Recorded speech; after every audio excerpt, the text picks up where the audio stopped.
Bonjour à tous et à toutes, bienvenue dans les Déconspirateurs, l'émission générique.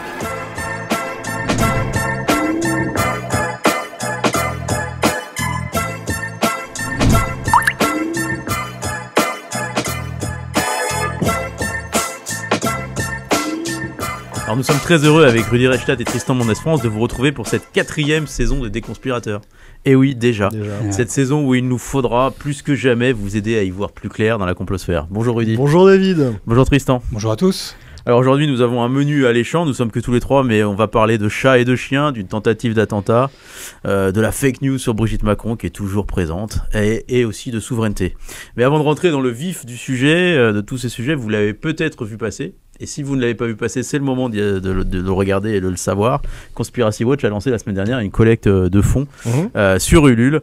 Cela pour mieux vous servir encore dans le décryptage des théories du complot, mais aussi pour faire face aux procédures bâillons dont on est l'objet régulièrement. Alors Rudy, est-ce que tu peux nous raconter tout ça et puis peut-être aussi nous parler des théories du complot qui sont apparues autour de cette collecte? D'abord, on a tous mouillé le maillot pour inciter les gens qui nous suivent à nous aider. Parce qu'effectivement, on avait un sujet de budget et donc on a fixé le montant de cette collecte, en tout cas l'objectif initial de cette collecte à 20 000 €, objectif qu'on a dépassé très rapidement en 24 heures, donc on est très content. Donc on a rehaussé, j'ai expliqué ça dans une petite vidéo ici, on a rehaussé le plafond assez rapidement parce que tout ça permettra de consolider nos assises et effectivement de proposer plus de contenu, plus réactif, de meilleure qualité aussi, parce que ça se fait avec de l'argent, c'est-à-dire en payant les gens correctement et en essayant de ne pas travailler avec des bouts de ficelle, comme trop souvent on le fait, mais voilà, avec des vrais moyens. Donc ce qui était intéressant, ce qui était rigolo, c'est que dès le premier jour, on a eu des théories du complot sur la collecte elle-même, disant que en fait, c'était une manière pour nous de blanchir des fonds occultes qu'on aurait reçus, qu'on n'arrivait pas à contacter les gens qui nous aidaient, enfin, ce qui est faux et aberrant. Et voilà, mais c'est intéressant cette mise en abîme permanente, quoi. Dès qu'on parle de complotisme, qu'on critique le complotisme, qu'on fait quelque chose contre le complotisme, on est aspiré, happé par la pensée du complot et on est visé par des campagnes, voilà. Donc c'est sans fin, quoi. Donc voilà, et je pense au fond, parce qu'on a eu des centaines de commentaires complètement délirants, des mèmes fabriqués sur toi, Tristan, enfin dégueulasses, qui en fait, je crois, au final, ont pour effet de mobiliser nos sympathisants et de qui se disent mais c'est fou, et juste pour parler de ce sujet de manière critique, ils sont exposés à une toxicité sans nom. Donc voilà, continuez les complotistes, j'ai envie de leur dire. Oui, voilà. Oui, effectivement, moi j'ai été assez stupéfait, je ne m'attendais pas à ce point-là. Je savais bien qu'évidemment, si Conspiracy Watch demande de l'argent, il va forcément y avoir des réactions négatives en ligne de la part de ceux qu'on suit, de ceux qu'on couvre. Mais la virulence, je ne m'attendais pas à ça. C'est vrai, tu t'attendais pas à ça? Pas à ce point, c'est une question toujours de degré. On est toujours assez habitué, on a le cuir épais là-dessus. Mais bon, il y a plus de 500 juste sur au moins une des vidéos d'annonces sur YouTube. La première vidéo de Rudy sur YouTube. Et les 500 sont absolument abjects. Et il y a des relents antisémites dingues, complètement hors sol. Là, tu parlais d'eux-mêmes, évidemment. Au moins, on va faire un montage de moi dans une chambre à gaz. Enfin, bref, chambre à gaz avec un pyjama rayé. C'est pour moi, c'est disproportionné. Je comprends qu'on puisse être agacé, énervé, si on n'apprécie pas le travail de Conspiracy Watch. Bon, voilà, on peut l'exprimer. Mais la violence, vraiment la violence, la virulence et le volume que ça a généré de réactions de cette complosphère plutôt d'extrême droite en général, mais pas que, était vraiment, j'avoue que j'étais un petit peu surpris sur encore une fois l'ampleur et la violence des charges contre nous. Donc bon, il y avait aussi évidemment tout ce réveil, cette réactivation moutonnière d'allusion au fonds Marianne, pour lequel je rappelle, Conspiracy Watch n'a pas été accusé d'aucune malversation de quelque ordre que ce soit. Toutes les différentes enquêtes ont bien montré que Conspiracy Watch, les amis, on a même été félicités. Avait fait un travail qui était justifié, et pour le travail et pour la transparence. Et de qualité. Il y a évidemment 2 associations qui, elles, ont été pointées, et par association, du discrédit de l'appareil Fonds Marianne et de ces 2 associations, on associe Conspiracy Watch, et donc de façon incessante. On a des messages qui nous dit rends l'argent et le fonds Marianne et le fonds Marianne.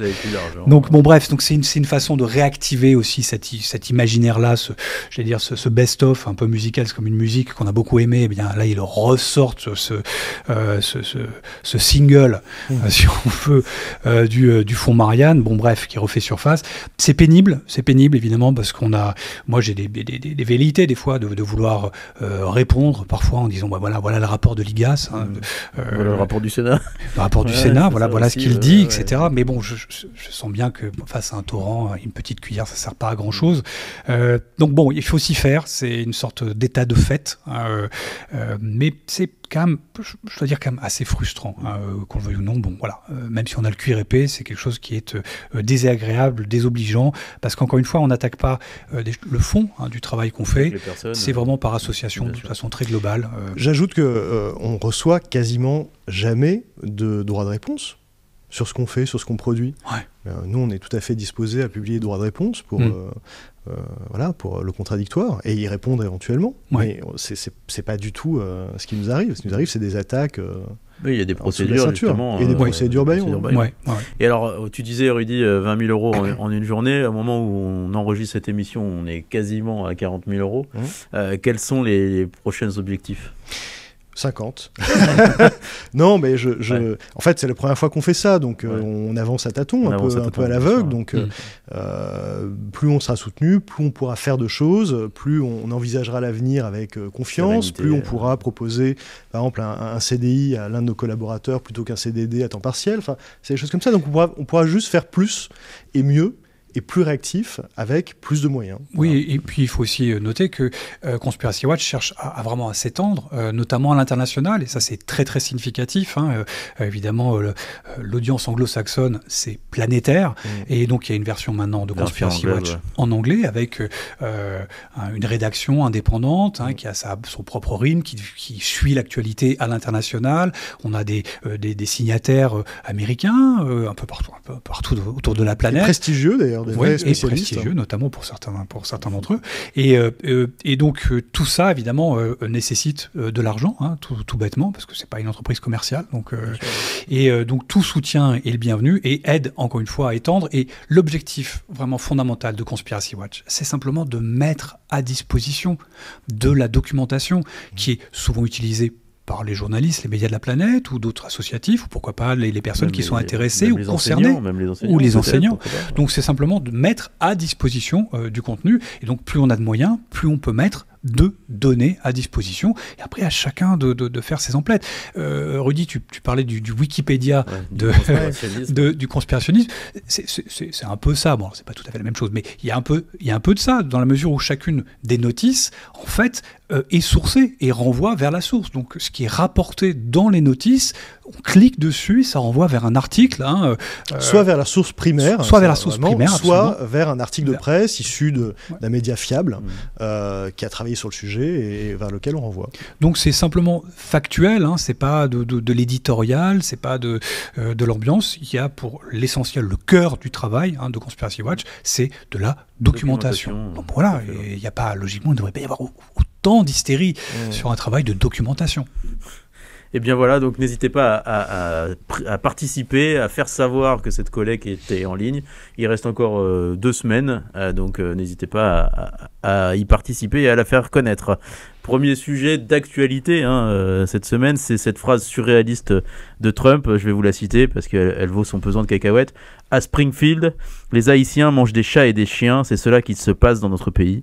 Alors il n'a pas dit ça sur un sombre blog ou dans une émission confidentielle, non, il l'a dit dans le débat avec Kamala Harris à une heure de très grande écoute. Et c'est une fake news absolument totale, Rudy. C'est pas le verbatim exact, il n'a pas dit les Haïtiens, il n'a pas dit comme ça. Ouais, les migrants, mais effectivement, il faisait référence à cette rumeur qui circulait déjà dans l'alt-right, dans l'extrême droite américaine depuis plusieurs semaines. Et ce qui est intéressant, c'est qu'il ne s'est pas passé 7 minutes de débat avant qu'il sorte un truc pareil, qui est complètement faux, faut le dire. C'est issu d'un post Facebook, d'un compte local de la ville de Springfield, de quelqu'un qui dit qu'il a vu un chat pendu, et finalement, c'est devenu une... Et à la fin, ça devient les immigrants haïtiens à Springfield mangent vos animaux de compagnie. Exactement, et ça a été relayé par J.D. Vance, candidat à la vice-présidence, et par Elon Musk, évidemment. Et alors, il n'a pas seulement dit ça, c'est-à-dire qu'il a continué, il a expliqué que ceux qui participaient au meeting de Kamala Harris étaient payés pour le faire, ce qui est complètement faux. Enfin, et en fait, ce qui est intéressant, c'est que Kamala Harris l'a laissé dérouler toutes ces fake news, en se moquant de lui, en rigolant. Et il y a là peut-être un tournant, c'est-à-dire combien de temps ça va marcher, et est-ce que ça va continuer à marcher, les fake news? C'est pas sûr. C'est-à-dire que là, on a l'impression d'un modèle qui s'épuise. Mais peut-être que je vais trop vite dans ce raisonnement. Et je voulais juste mettre l'accent sur une étude qui est sortie il y a quelques mois dans la presse, dans une revue scientifique, de 2 chercheurs en philosophie, l'un américain, l'autre néerlandaise, qui font une étude de cas sur un populiste d'extrême droite néerlandais qui s'appelle Thierry Baudet. C'est un peu l'homonyme de Thierry Baudet, du président du CESE, mais ça n'a rien à voir avec le président du CESE. Et Thierry Baudet, donc c'est un populiste d'extrême droite qui régulièrement fait des sorties complotistes, populistes au Parlement. Et notamment, il a accusé la ministre des Finances de son pays d'être liée à l'État profond, etc. Et nos 2 chercheurs s'interrogent, se disent, mais pourquoi il fait ça? Tout le monde considère que ce sont des accusations folles, absurdes, délirantes. Mais en fait, il fait ça parce qu'il s'adresse à des gens qui se sentent exclus du système et qui le créditent, qui le gratifient de oser affronter le système. Et en fait, au final, le calcul est payant pour lui. De la même manière que pour Trump, le calcul a été payant. En 2016, c'est sûr, il a gagné. Et la question, le grand point d'interrogation, c'est est-ce qu'il va continuer à l'être, ce calcul, payant électoralement ou pas? En tout cas, il a réussi à être investi par le Parti républicain, aux primaires, Trump. Donc ça veut dire on parlait de ça avant l'émission, mais il a complètement phagocyté, le mouvement MAGA a phagocyté le Parti républicain, qui était l'un des grands partis de la démocratie américaine, qui font respirer la démocratie américaine. Donc pour l'instant, ça fonctionne. Combien de temps ça va encore fonctionner? C'est la question.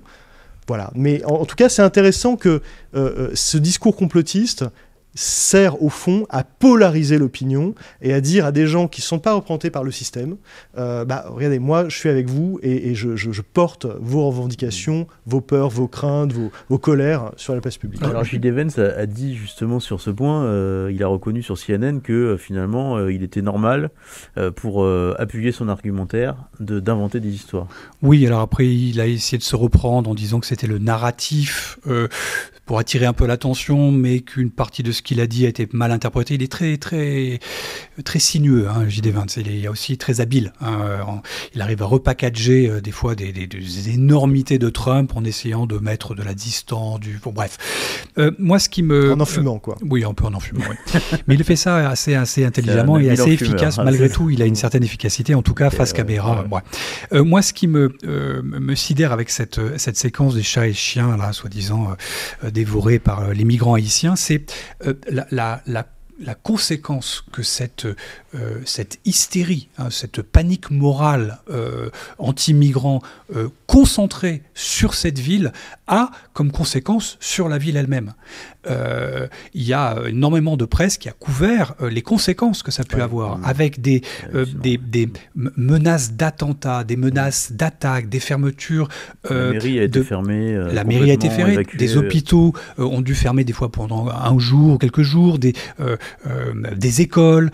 Donc il y a une vraie traduction dans le réel de cette focale nationale sur une petite ville. Springfield, c'est une toute petite ville de plusieurs dizaines de milliers d'habitants.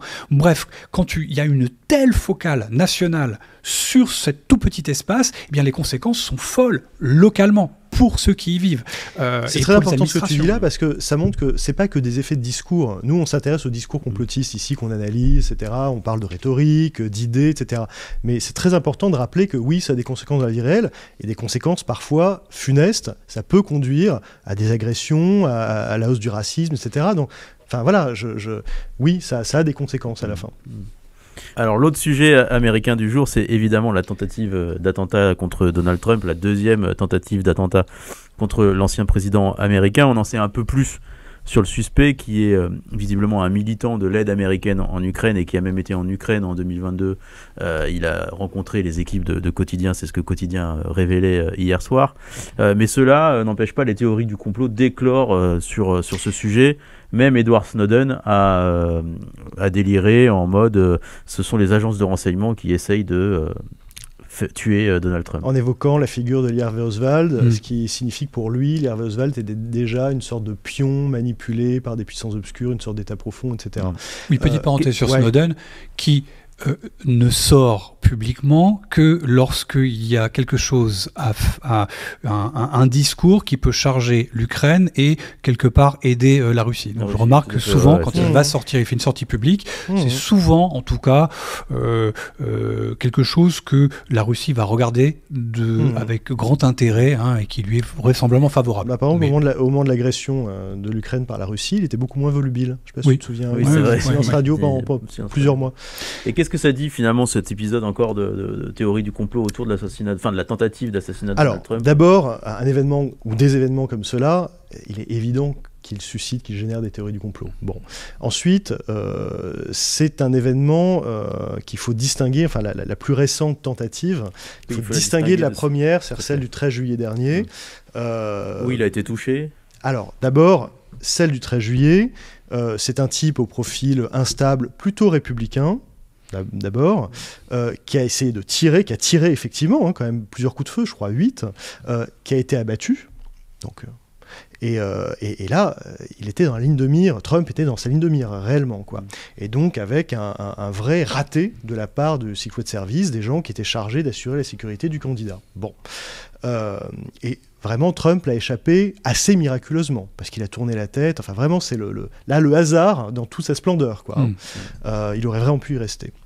Là, c'est très différent. Là, c'est quelqu'un qui est venu avec une arme, donc avec une intention a priori hostile, probablement meurtrière, l'enquête le dira, mais une Kalachnikov, qui a un profil lui aussi assez comment dire... nébuleux, mais de toute évidence, il était anti-Trump, pro-Ukraine, et il était inscrit comme électeur démocrate. Oui, il avait soutenu, alors son parcours est absolument désordonné, il était effectivement supposément pro-Trump en 2016, après il a été favorable à quelques autres candidats, dont des candidats républicains, pour finalement soutenir à la fin des fins Biden et Harris. Il a une empreinte pro-ukrainienne, mais vraisemblablement certains journalistes ont noté qu'il était aussi favorable au régime iranien et à la Corée du Nord. On est quand même sur un psyché complexe. Je ne vais pas dire dérangé, parce qu'on ne peut pas le qualifier tout de suite de quelqu'un de dérangé, mais c'est assez complexe. Et dernière chose, c'est aussi quelqu'un qui avait une empreinte covido-conspi. Absolument. Qu'on trouve généralement plutôt du côté de la base sympathisante de Trump. Mais en tout cas, dans cette tentative-là, dans cette entreprise-là, Trump n'a à aucun moment été en danger. Il n'était pas dans la ligne de mire, il n'était pas là, il était arrêté avant, et surtout, le tireur, celui qui s'apprêtait à tirer, a été arrêté. Donc il est toujours en vie, il va être interrogé, il y aura une enquête, donc on en saura plus à l'avenir, mais rien ne permet de dire qu'il était envoyé. Voilà, tout ça c'est de la spéculation complotiste en grande partie. Ce qui est intéressant, c'est la manière dont les complotistes habituels interprètent et le regard qu'ils posent là-dessus. Philippot avait parlé, par exemple, pour la tentative du 13 juillet, d'état profond. Mais il l'a refait là aussi pour cette séquence. Voilà. C'est-à-dire que tout est... Il y a l'histoire cachée derrière le visible. On a publié au cœur de l'été un papier excellent de Mike Rothschild en anglais et en français, on l'a traduit pour l'occasion, sur cette histoire-là. Il montre assez clairement qu'il y a de très bonnes raisons de penser que ça n'est pas un complot, que c'est probablement une entreprise isolée, individuelle, comme il y en a eu beaucoup et souvent dans l'histoire américaine. Et il regrette, en tout cas il déplore, en tant qu'Américain, Mike Rothschild, que en fait ce soit un événement assez banal, qu'on essaie de tirer sur un président américain.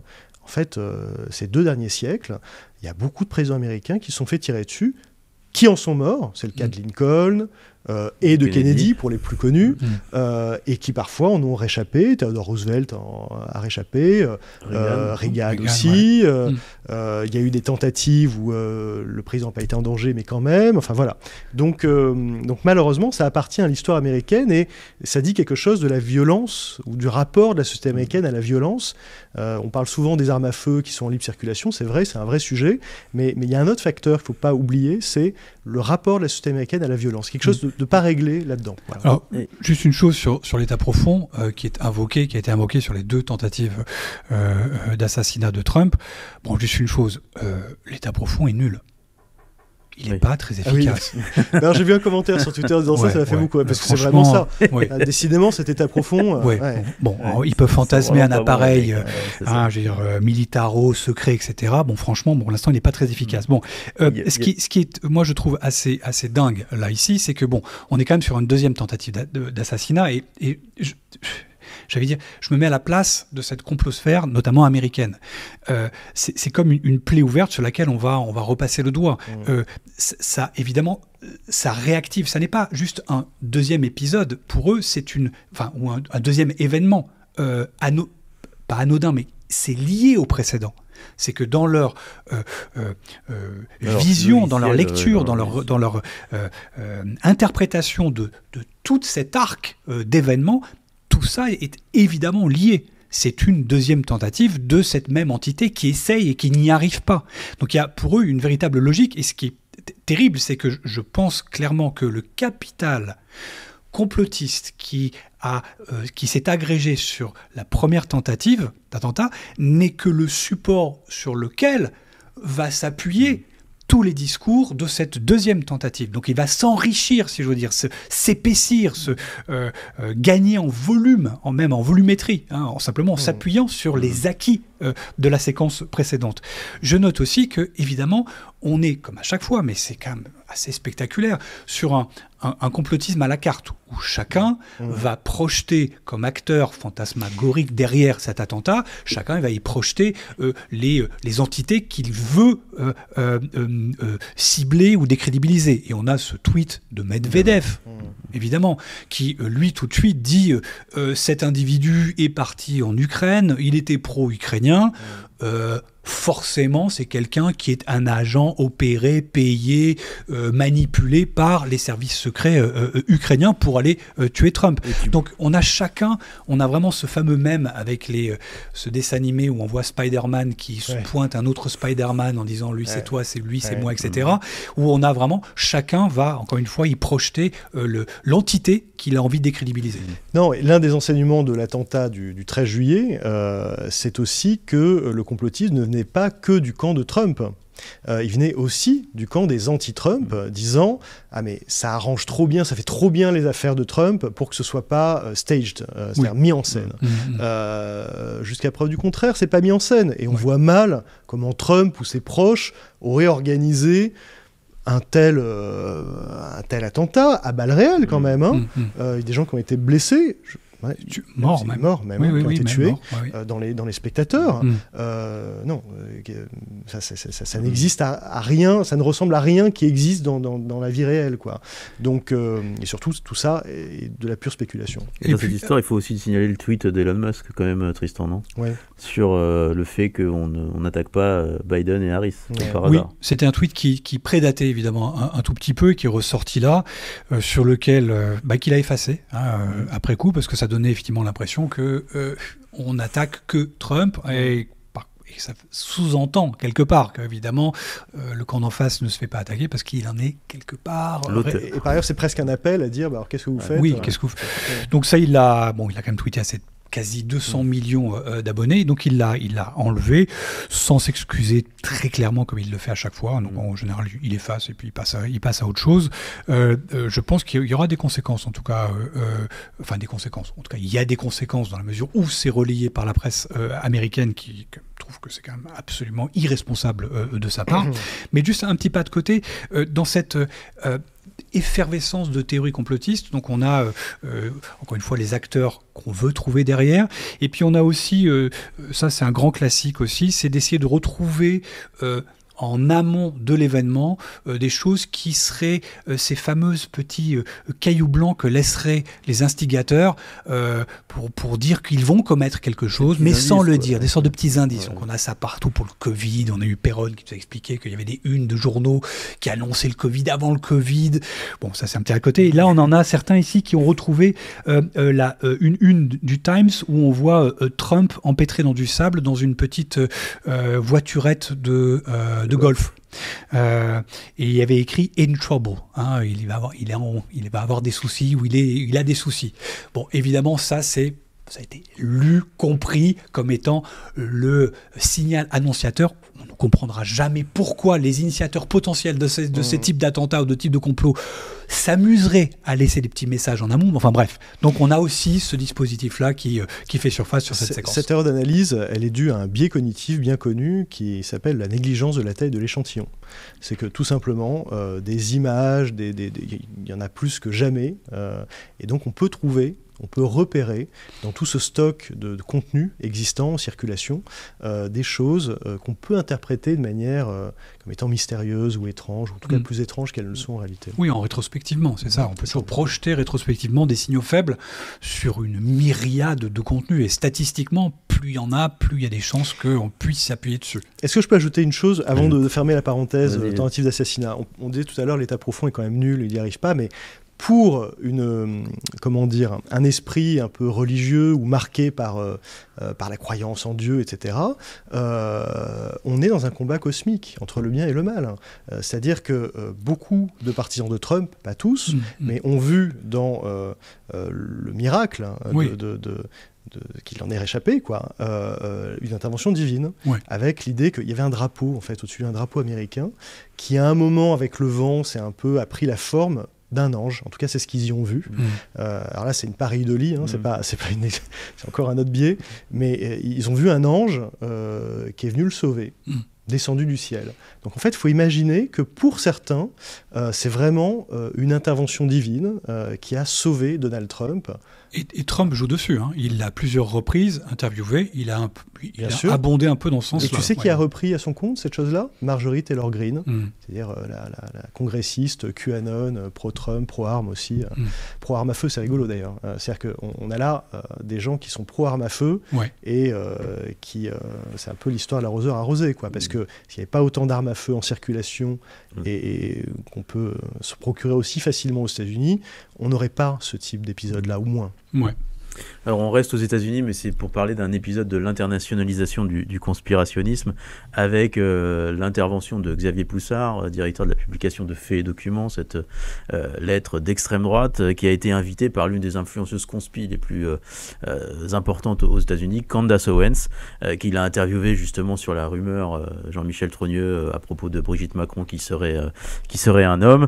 Et finalement, Candace Owens a vu sa chaîne être strikée par YouTube, mais il y a eu toute une effervescence américaine autour de cette rumeur Brigitte Macron. Qu'est-ce que ça vous inspire, cette internationalisation On y est en fait. Oui, je trouve ça absolument fascinant. Surtout dans ce sens-là. C'est-à-dire qu'on avait l'habitude d'avoir des rumeurs, des théories du complot qui importaient en France, QAnon, adrénochrome, etc.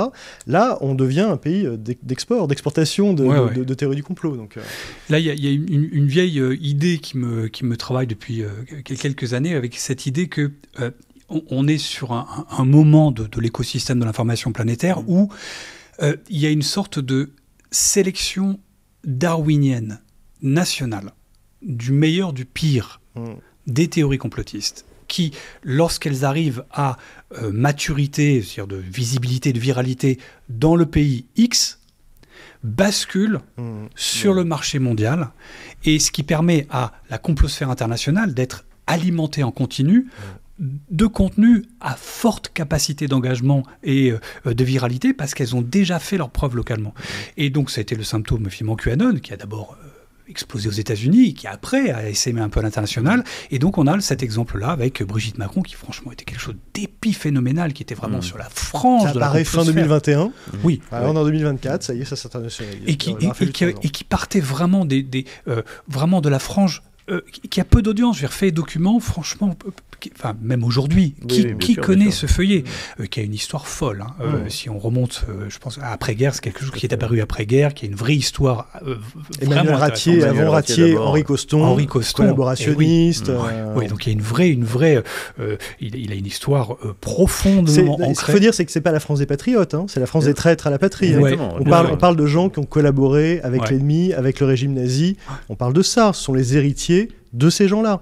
Donc, tout sauf des patriotes. Absolument. Et donc, que ce feuillet d'extrême droite, vraiment dans les franges de radicalité, ait pu allumer cette mèche qui a pris et qui a viralisé, après sur des trajectoires improbables sur lesquelles on reviendra peut-être, et arrive aux États-Unis propulsé, et donc Candace Owens a fait une interview assez étrange de Xavier Poussard avec il y avait une photo de lui enfant, et on entendait une voix qui était modifiée par intelligence artificielle, c'est ça, qui clairement était une traduction via IA automatisée, avec une Candace Owens qui jouait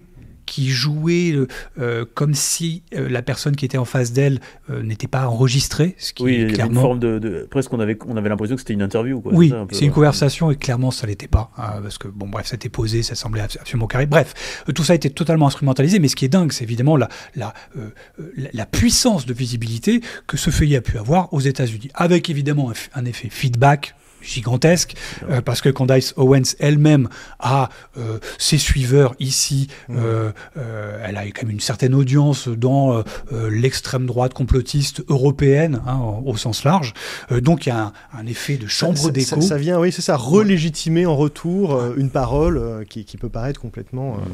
Et donc on est encore en 2024 à parler de cette affaire, malgré les procédures, les différentes procédures judiciaires. Justement, condamnation. Les condamnations cette fois-ci de Amandine Roy et Natacha Ray. C'est ça. Récemment, là, le 12 septembre, c'est ça, Rudy ? C'est ça, le 12 septembre. Alors, rappelle-nous, Natacha Ray et Amandine Roy. Natacha Ray, c'est une personne qui se définit comme journaliste indépendante, qui a un fort tropisme d'extrême droite, c'est très clair, qui est obsédée par le couple Macron et qui explique depuis des années que, en fait, Brigitte Macron... Depuis 2021, je crois. Peut-être même un peu avant. En 2021, c'est fait document qu'il a propulsé, en fait. Et qui explique que Brigitte Macron ment sur la réalité de son sexe, qu'elle est en réalité un homme, qu'elle s'appelle même Jean-Michel Trogneux, qui est en fait son frère. Donc en fait, Jean-Michel Trogneux et Brigitte Macron seraient la même personne. C'est délirant, parce que c'est faux. Par ailleurs, Jean-Michel Trogneux, il existe bel et bien, il a sa vie, etc. Bon. Donc, c'est délirant. Brigitte Macron était obligée, et Jean-Michel Trogneux, de porter plainte, puisque leur grand argument, quand même, au début de la séquence, c'est de dire, mais attendez, si c'est faux, ils n'ont qu'à aller en justice. Bon, finalement, ils sont allés en justice. Et là, ça y est, la justice a sanctionné. Ils ont gagné. Alors, elles peuvent encore faire...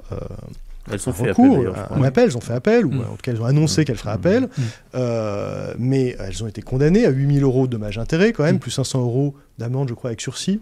Plutôt sympathique, mais quand même lourdement condamné dans ce genre de procédure. 8 000 €, c'est pas mal quand même, c'est pas rien quand on regarde la jurisprudence. Donc la justice française considère que c'est n'importe quoi. Voilà. Donc il y a quand même un élément fort nouveau. Mais est-ce que ça change quoi que donc l'une qui est journaliste indépendante, mais qui n'est pas journaliste en fait, l'autre qui est une youtubeuse médium, voyante, quoi, et qui a des propos complètement là aussi délirants, menaçants contre certains journalistes, etc. Enfin voilà, c'est que dire de plus, quoi. Alors il y a évidemment souvent on voit en ligne des commentaires du genre, mais il pourrait éteindre toute cette affaire, simplement en faisant un test ADN, par exemple. En produisant des documents, sauf que c'est faux. Évidemment. Ça ne ferait qu'alimenter la machine, et ils le savent. Des deux côtés, ils le savent d'ailleurs. Alors, évidemment, moi, ma question, c'est est-ce que c'est encore une de ces théories complotistes zombies qui survivra à tout ? C'est possible, ouais. Moi, c'est une grande question. Peut-être que dans 20 ans, on en parlera encore. Quand on voit sur Michelle Obama, on voit quand même la permanence. Michelle Obama, alors, on remonte les premières irruptions sur des accusations, oui, qu'elle serait effectivement un homme. Je crois que ça, on l'avait assez rapidement au début de la mandature de Obama. Même pendant la campagne, je crois. Même pendant sa campagne, sa première campagne électorale. Mais Kamala Harris, aujourd'hui, fait l'objet d'accusations de ce type. Des sportives, des chanteuses font font l'objet d'accusations de ce type. Toutes les femmes qui souvent sont proches du pouvoir ou sont des femmes de pouvoir, aujourd'hui sont visées par ça. Et d'ailleurs, je dis les femmes parce que c'est plus souvent les femmes qui sont visées par ce type d'accusations et de rumeurs que les hommes. Il y a une dimension misogyne. Ça, on parle beaucoup de rumeurs transphobes, on a raison, il y a cette dimension-là. Transphobes, homophobes aussi, anti-LGBT. Mais il y a aussi une dimension misogyne. On cesse de scruter sur des photos, sur des images vidéo, la pomme d'Adam, l'entrejambe, des femmes. C'est ce qui s'est passé pour Brigitte Macron avec les photos de vacances du couple cette année à Brégançon, et qui a été justement scruté, zoomé avec des photos qui ont été aussi modifiées, qui ont été trafiquées. Et alors moi, ça me fait penser, ce sport un peu collaboratif à base d'interprétation, de surinterprétation de photos, de clichés, à ce que faisaient, ce que continuent à faire probablement les complotistes anti-reptiliens. Qui prennent sur une vidéo de mauvaise qualité un vidéogramme où on voit à un moment un œil qui est pixelisé, on nous dit regardez, en fait il se transforme en serpent, il a un œil de reptile, de serpent, etc. C'est exactement la même démarche. Voilà. Mais je trouve ça une pratique très sale. C'est fait pour ça, c'est fait pour souiller. Oui, c'est fait pour souiller, parce que clairement, c'est pas que... Il y a la version, entre guillemets, j'allais dire, plus ou moins ciselée de faits et documents, où ils se veulent factuels, mais bon, totalement délirant, mais ils se veulent factuels. Et il y a la réception sur les réseaux sociaux. Et quand on voit les types de commentaires, certains montages qui sont faits, c'est sale, c'est vraiment sale. Comment dire, ça réveille ce qu'il y a de mauvais chez certains. On sent une sorte de bave aux lèvres de haine. De jouissance haineuse. Oui, de jouissance haineuse, oui, vraiment, clairement. Donc c'est un complotisme assez particulier, à mes yeux, parce que je le trouve particulièrement sale dans ce qu'il suscite de ce qu'il y a de plus abject chez l'humain, pour parler assez globalement. Il n'y a pas ça pour d'autres théories complotistes, où ça se veut plus, j'allais dire plus intelligent, plus intellectuel, où on va opposer des faits, on va vous montrer des images, etc. Là, on est vraiment sur des attaques de la bassesse. Donc ça va foyer cet espace-là, très primaire, oui, on n'est même plus dans le millefeuille argumentatif, là, on est vraiment dans un... Souvent, c'est une image, regardez, et lol. Et des images désobligeantes, et puis ça va foyer vers le sexe, donc il y a des blagues oiseuses, toujours liées au sexe. Bref, donc quelque chose de mauvais et de sale dans ce type particulier de complotisme qu'on ne voit pas forcément ailleurs. Allez, on revient en France maintenant avec un événement étonnant qui avait lieu ce week-end à Arras. C'était les Assises de la souveraineté. Et alors, ils y étaient tous. Il y avait Idriss Aberkane, Florian Philippot, Jacques Cheminade, Éric Morillo, Marc Doyer. Donc, Rudy et Tristan, moi, il y a quelque chose qui m'interpelle dans cette histoire. C'est finalement... que raconte finalement cette association des souverainistes purs et durs avec ces conspis internationalistes que sont les gens que j'ai cités. D'abord, événement, faut pas non plus exagérer. C'était un événement, ils étaient quand même tous là. Mais ce qui est intéressant, c'est qu'on a là une grande partie des figures qui nous intéressent, et ça montre qu'il y a un tropisme très fort dans la mouvance souverainiste française, un tropisme conspirationniste très fort, voilà, parce qu'on a des gens qui sont compromis, qui continuent à se compromettre avec des théories du complot, pas une seule, pas deux, plusieurs, en permanence. Donc c'est vraiment une part de l'empreinte numérique, quoi. Tu les as cités, quelques-uns. Tu as dit Idriss Aberkane, mais il y a Myriam Palomba, il y a Éric Morillo, il y a Philippe Erlin. Bon, voilà. Donc assez défavorablement connu de notre média, évidemment. Voilà, qu'est-ce qu'on peut dire d'autre? Alors, ce que je note là ici, c'est que on le sentait depuis quelques temps, plusieurs années maintenant d'ailleurs, mais que Philippot cherche à se placer évidemment un petit peu au centre de cet écosystème. Il a visiblement l'envie de devenir le hub De capitaliser là-dessus. De capitaliser, mais de devenir un peu le hub de toutes ces différentes tendances, d'essayer d'emmener à lui ces différentes communautés. Donc ça va du covido-complotisme au complotisme d'extrême droite plus traditionnel. Et puis le tropisme pro-Kremlin. Oui, aussi, pro-Kremlin, climato-sceptique, volontiers climato-sceptique. Ouais.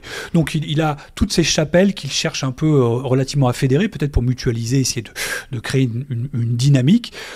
Ce que ça donnera, je ne sais pas. Philippot pèse pour l'instant ce qu'il pèse. Il n'y a pas grand-chose. Chaque fois qu'il se présente aux élections, ce n'est pas une grande réussite. Donc son empreinte pour l'instant reste un peu. Mais bon, il y a quand même, si on cumule le nombre de vues, le nombre d'abonnés, des personnes qui étaient sur le plateau et lui-même, là, on a quand même une force de frappe potentielle, numérique, sur les plateformes sociales qui est très significative. Colossal, même, qui est vraiment très significative. Ouais. Pour probablement des dizaines de milliers.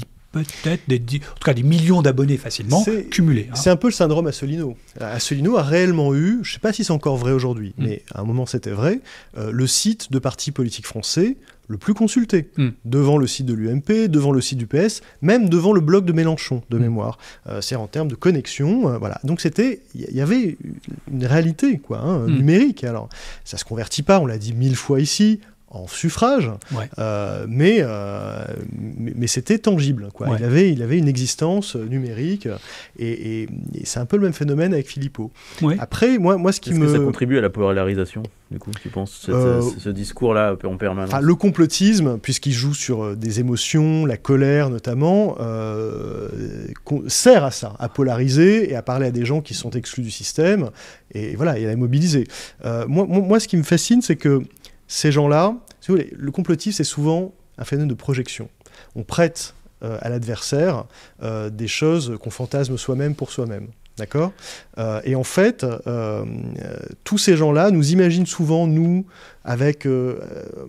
des passerelles, des liens occultes avec toutes sortes de personnes, des hommes politiques, l'Élysée, et des liens qui n'existent pas, ou qui sont tellement ténus que ça n'a aucun sens, quoi. Ouais. Eux, en revanche, fraternisent, se voient, travaillent ensemble de manière très objective. Et donc c'est comme s'ils projetaient sur ce qu'ils estimaient être le camp d'en face, en réalité, leur propre connexion, compromission. Sur leur empreinte, encore une fois, si on cumulait, comme je disais, de tous ceux qui étaient sur ce plateau à Arras, on cumule leur nombre d'abonnés respectifs, on a des sommes... Je pense qu'un truc absolument... Plusieurs millions, quand même. Oui, facilement plusieurs millions. Il n'y a pas de doute là-dessus. Alors, on sait que ces millions-là ne se traduisent pas électoralement, on vient de le dire. Mais la question que je me pose, qui est totalement ouverte, c'est est-ce que... En fait, c'est une question de... Pour moi, je me demande si ce n'est pas une question de terme. C'est que sur l'instant T, toute cette effervescence, ce bouillonnement, ces opportunités de visibilité, ces engagements créés en ligne ne se traduisent pas, pour l'instant, électoralement par exemple.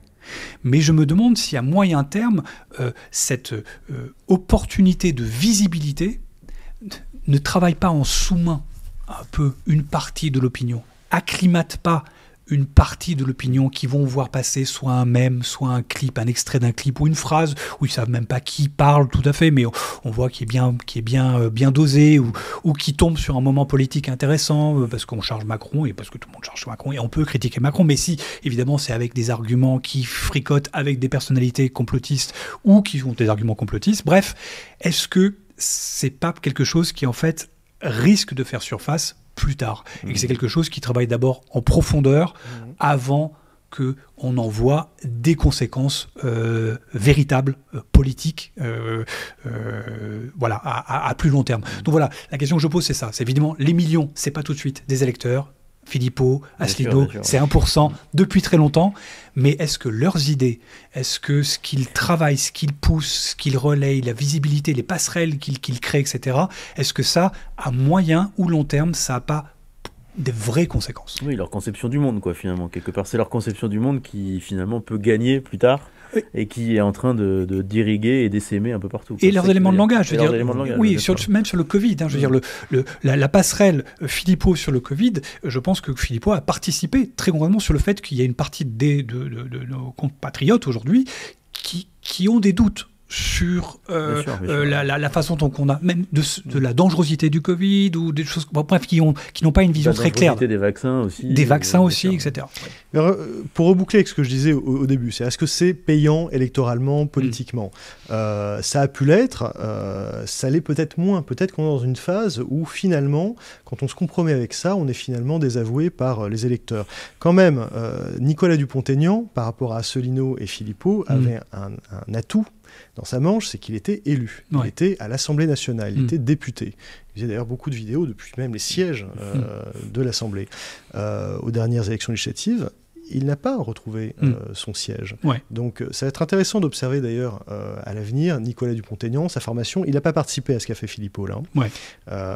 Mais ça va être intéressant de voir comment il va survivre politiquement alors qu'il n'a plus son siège de député. Alors juste une petite chose. Il a perdu son siège, mais combien en ont gagné à la dernière législative, et qui ont, eux, des empreintes qui relèvent en gros du corpus conspi de Dupont-Aignan. Il y a un peu plus d'une cinquantaine de députés RN en plus qui ont fait leur entrée à l'Assemblée nationale. Oui, et dans lesquels, je pense, on a plusieurs Dupont-Aignan. Oui, mais qui n'ont pas l'envergure... Ça lui fera plaisir. De Dupont-Aignan. Non, Dupont-Aignan, c'est un personnage de la vie politique française qui est connu maintenant depuis au moins 2 décennies. Il était candidat à la présidentielle, ça donne aussi une... Oui, c'est pas rien, c'est pas un simple... Mais il y a un commencement à tout, c'est ça que je veux dire. C'est que là, on a peut-être des futurs Dupont-Aignan qui ont trouvé une opportunité folle, encore une fois, parce que des députés à l'Assemblée, c'est pas juste quelqu'un qui tient un micro et qui parle au sein de l'hémicycle, c'est quelqu'un qui peut organiser des conférences, qui peut inviter et qui donne le vernis de l'institution. On l'a bien vu avec Virginie Joron au Parlement européen, notamment durant la précédente mandature. Avec Perron, effectivement, ouais. Eh bien, vous parliez tout à l'heure tous les deux de ces gens qui travaillent ensemble et ainsi de suite. On est sur un épisode un peu similaire, c'est-à-dire que finalement, on est dans le sujet des influenceurs conspi qui invitent d'autres personnalités conspirationnistes pour tenter de les dédouaner ou en tout cas pour leur offrir une tribune. Alors on a d'abord Fabrice Divisio qui a reçu Tariq Ramadan qui vient d'être convaincu de viol et condamné à 3 ans de prison dont 12 fermes et qui a dénoncé dans cette vidéo 12 mois fermes a dénoncé dans cette vidéo un traquenard. Rudy, est-ce que tu peux nous en parler un petit peu ? Il fait appel, hein. Il fait appel, oui. Il parle de traquenard, il ne veut pas parler de complot, même si certains de ses proches parlent très ouvertement de complot, même si lui-même a évoqué par le passé la main du sionisme, même s'il incrimine quelqu'un comme Caroline Fourest aussi, qui jouerait un rôle absolument diabolique dans cette histoire, qui tirerait les ficelles, etc. Oui. Un traquenard, c'est un complot. Alors, un traquenard, c'est un piège. Oui, c'est un piège, mais mais il est précautionneux, donc il évite de parler de complot. Il explique, d'ailleurs, dans la vidéo, c'est un entretien de 3 heures. Un peu laborieux. C'est intéressant. Pour les analyses qu'on est, c'est intéressant. On a Divisio notamment qui peut pas s'empêcher de prendre la défense de l'abbé Pierre, par exemple, alors que les dernières révélations sur l'abbé Pierre sont quand même absolument accablantes. Elles n'ont rien à voir avec ce qu'on a entendu l'été dernier. C'est pas seulement les agissements moralement condamnables. Non, là, c'est du pénal. C'est vraiment des choses d'une assez grande gravité, et puis surtout qui sont en dissonance très forte avec l'image, le monument qu'était l'abbé Pierre pour ce qu'il a fait, ce qu'il a réellement fait. Voilà, je ferme la parenthèse. Donc, Tariq Ramadan chez Fabrice Divisio. Donc là, on a aussi une décision de justice. Lui dit, les juges le savent, que je suis innocent. Oui, donc il n'emploie pas le mot complot, mais il y a beaucoup de faisceaux d'indices. C'est quand même étrange, comme ils l'ont condamné. Donc c'est étrange. Si un juge pense qu'un prévenu est innocent, il l'acquitte ou il le relaxe, mais il ne... Donc, tout le monde fera son opinion. En tout cas, je me souviens qu'il y a quelques années, 2018, quand les premières accusations étaient portées sur la place publique, ses partisans le présentaient comme le capitaine Dreyfus. On expliquait que c'est une nouvelle affaire Dreyfus, qu'en réalité, il était tenu coupable, il était accusé parce qu'il était musulman, et pas pour des vraies raisons. C'était un des leaders dans le discours à ce moment-là. Qu'en gros, ce serait par islamophobie, et pour ce qu'il représente, etc., et pas du tout pour les agissements qui lui sont reprochés. Autre séquence, c'est Didier Raoult chez Éric Morillo. Bon, Éric Morillo, je pense qu'il a fait absolument tout le fond de cuve de la composphère française. Je ne sais pas qui va pouvoir encore inviter, mais bon, il trouvera. Mais donc Didier Raoult qui tient des propos, alors là, je crois aussi sur le darwinisme.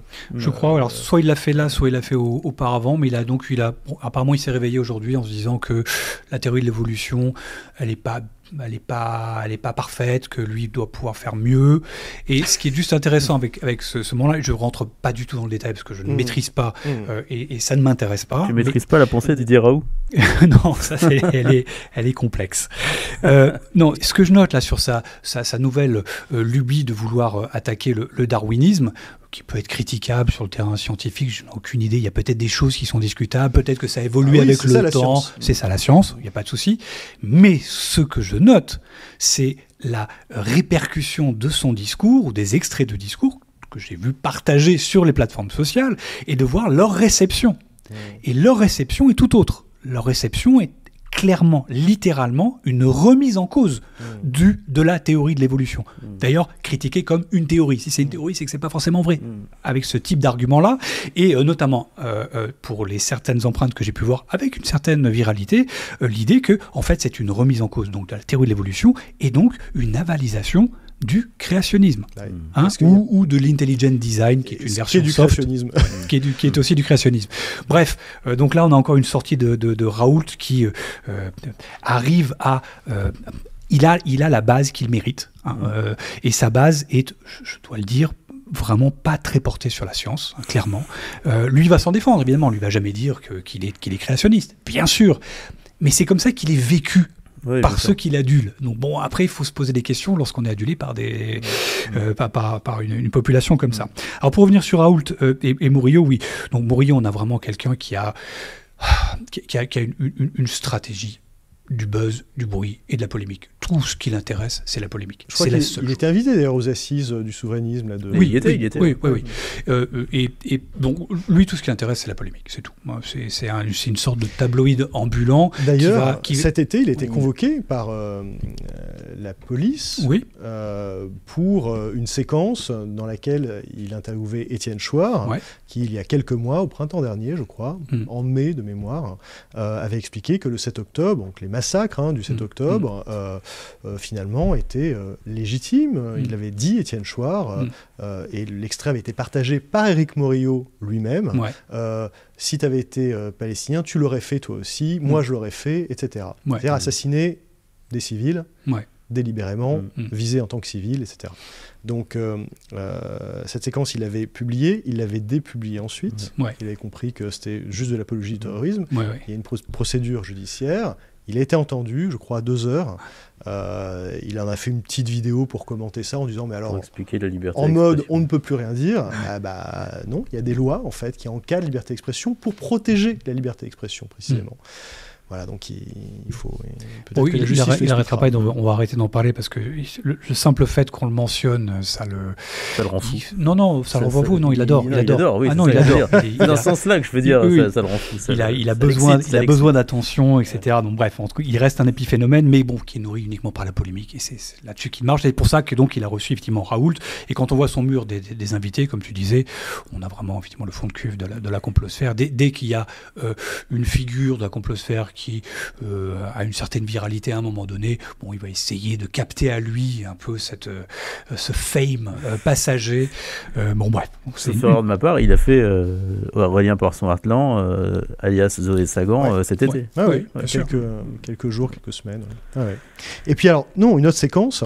Pardon, je te brûle là. Mais non, mais vas-y, je t'en prie. Une autre séquence, c'est tu veux nous parler de Dieudonné chez Guillaume Play. Guillaume Play, animateur. Et là, comme il avait été question de Dieudonné dans une autre de ses émissions, Dieudonné a demandé un droit de réponse, et donc la vidéo est intitulée Droit de réponse légal. Il était obligé de recevoir Dieudonné. Et moi, la question que je me pose, c'est est-ce que Guillaume Play était obligé de donner autant de place à Dieudonné? Il est obligé de rien, mais il a fait 4 millions de vues. Plus de 4 millions de vues d'ailleurs. Donc ça a cartonné évidemment. Il a une responsabilité morale dans le fait d'interviewer Dieudonné de cette manière-là, sans forcément lui opposer toujours les arguments qu'un journaliste lui opposerait. Parce qu'au fond, il est suis pas sûr que ce soit journaliste, Guillaume Pley. Il est animateur, il est présentateur d'une émission. Bon, voilà. Donc, on va probablement publier un papier là-dessus dans les jours qui viennent sur Conspiracy Watch, factuel, précis. Ouais. C'est inquiétant parce qu'on sent des digues qui sont en train de lâcher. Quoi. Mais d'ailleurs, il le dit d'ailleurs dans la vidéo, Play, il dit moi je connais pas très bien Dieudo, tout ça, je suis pas très, tu vois, c'est pas ma génération. Il ne doit pas avoir de connexion internet en fait. Mais c'est peut-être pas aussi. Il faut qu'il aille sur Conspiracy Watch. On a une très bonne notice d'information sur Dieudonné, très complète. Mais je pense qu'effectivement, même pour les très très jeunes générations aujourd'hui, pour les primo-arrivants sur le marché de l'info, Dieudo, c'est quand même ça date, ça commence à dater un peu. Il y a encore des vidéos qui buzzent un peu, mais ça commence à dater un peu. Et donc, ce que je note, c'est que évidemment, il n'avait pas les outils pour pouvoir répondre à Dieudo. Donc il a tenté, vraisemblablement. On voit bien qu'il essaye de lui porter un peu la contradiction en disant, mais il le fait de façon gauche. Il rate la cible, il passe à côté de choses importantes. Et quand Dieudo dit voilà, je suis pas antisémite, là je n'ai jamais été antisémite. Bon, c'était à ce moment-là qu'il fallait l'alpaguer, ou quand lui dit voilà, je suis même allé. Je suis allé à Auschwitz, mais même ce qu'il dit en disant oui, mais tu sais bien que c'est une reconstruction. Bref, tout ce que Dieudo a dit pendant ces 45 minutes, je crois que ça a duré presque une heure. Presque une heure, d'intervention. Il y avait vraiment du matériau à essayer de le mettre face à ses responsabilités. Donc bref, résultat, un Dieudo qui va essaimer auprès d'une population qui n'est pas habituée à ce genre de discours, à ce genre de polémique, parce que son émission, là, les jeunes, c'est plutôt des trucs, bref, pour les jeunes, voilà, en général. Et là, il y a une sorte de gros tuyau qui a été injecté, saupoudré sur des centaines de milliers de jeunes qui vont découvrir et trouver, vraisemblablement, si on ne regarde que cette vidéo-là et qu'on n'a pas toutes les références, qui ont probablement trouvé que Dieudo était un mec plutôt sympa. Et ça, c'est terrible. Et bien justement, on parlait de Dieudonné, et donc c'était pour vous signaler la publication du podcast Réveillez-vous avec Noémie Montagne, ex-compagne de Dieudonné. Alors, on aurait dû juste pour nous donner envie. Qu'est-ce qu'il y a dans ce podcast à écouter évidemment en entier, mais pour nous donner envie un peu, mets-nous l'eau à la bouche. D'abord c'est le premier volet, on publiera le deuxième volet le mois prochain. On a interviewé Noémie Montagne pendant plusieurs heures chez elle. Elle nous a raconté les conditions dans lesquelles elle l'avait rencontré, la vie aux côtés de Dieudonné, etc. Alors elle est séparée de lui maintenant, elle est en procédure avec lui. Elle s'était retrouvée en 2009 sur le colistière de Dieudonné et Soral au moment des européennes de 2009. Elle explique dans quelles conditions ça s'est fait. Elle estime qu'elle était sous emprise, elle. Bon.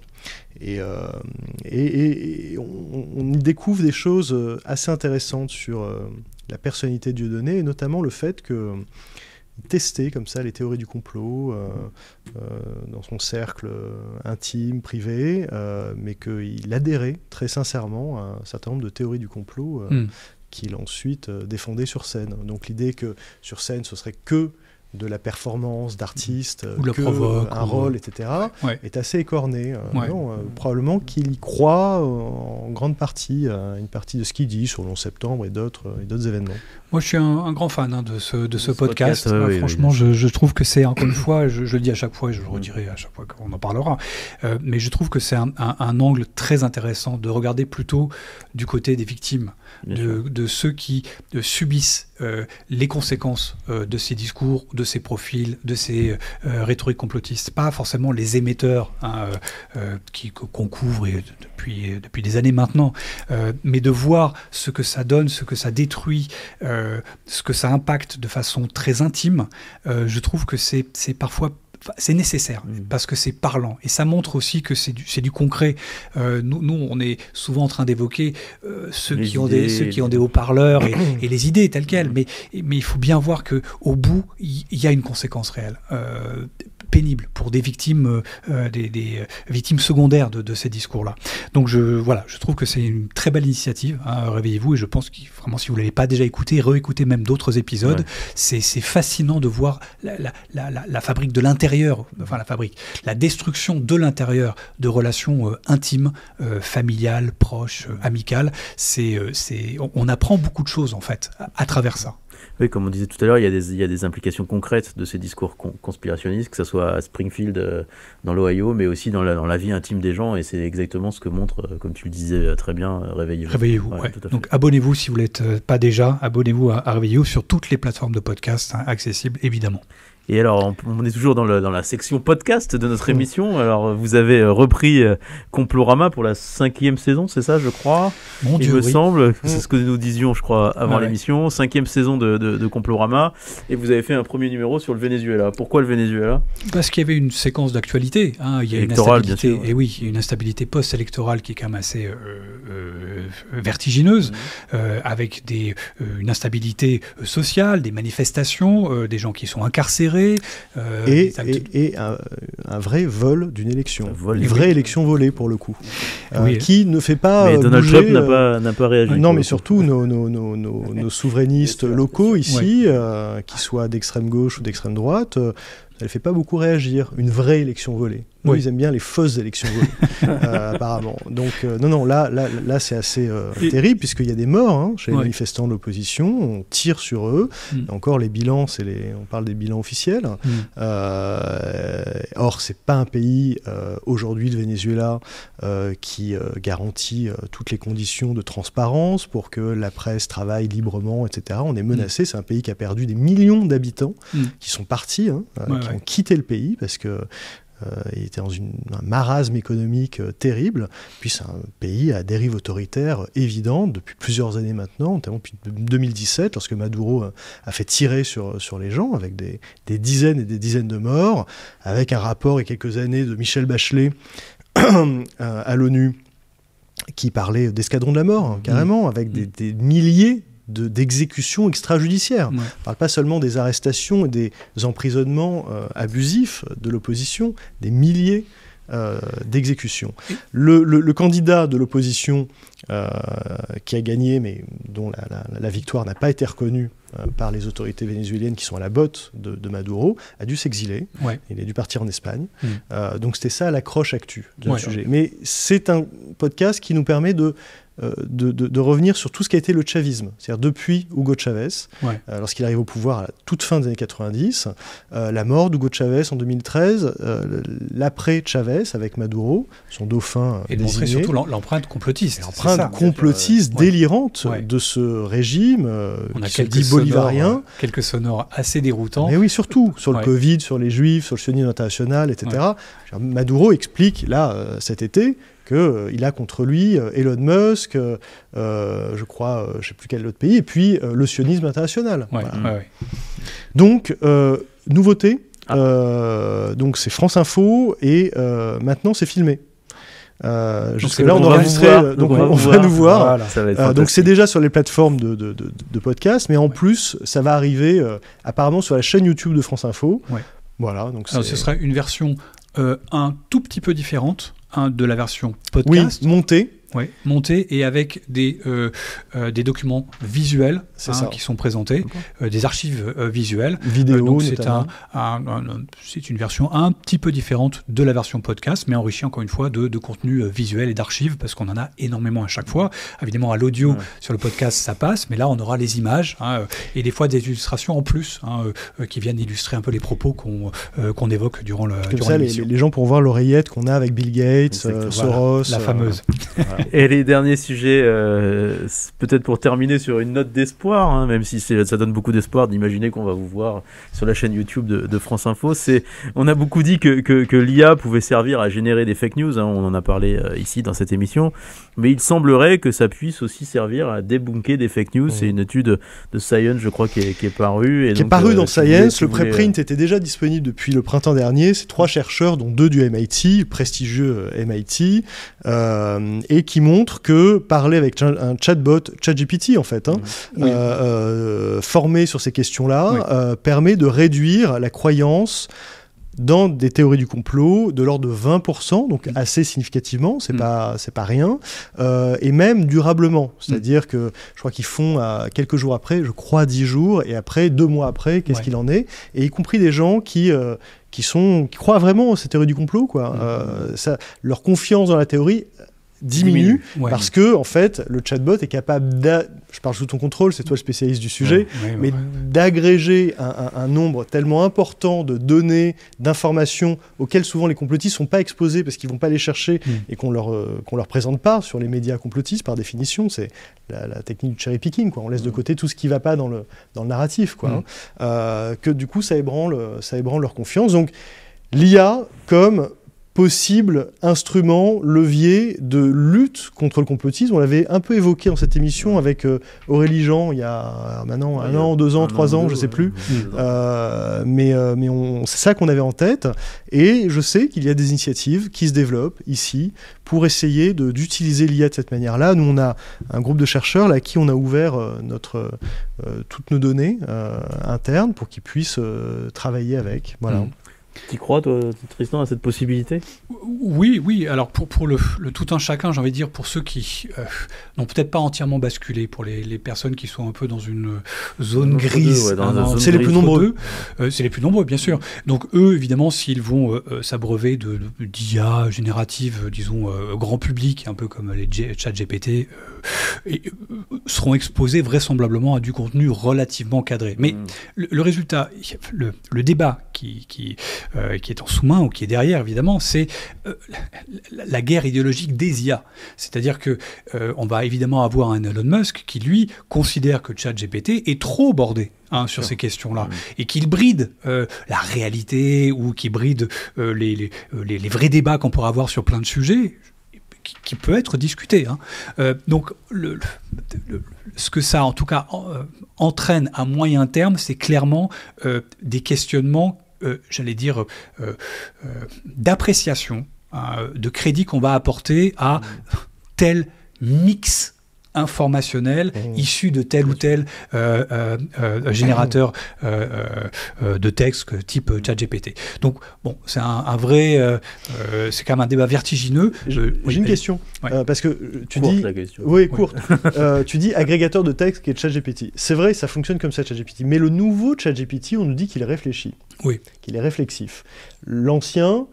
il n'était pas capable de faire un vrai calcul, par exemple, parce qu'il n'a pas de logique. Il essaie de déterminer de manière probabiliste ce que va être la réponse à la question qu'on lui pose. Mais ça reste probabiliste, c'est pas de la logique. Celui-là, qui est en ligne, je crois, depuis quelques jours, depuis vendredi dernier, de ce que j'ai compris, il raisonne, il prend le temps voilà.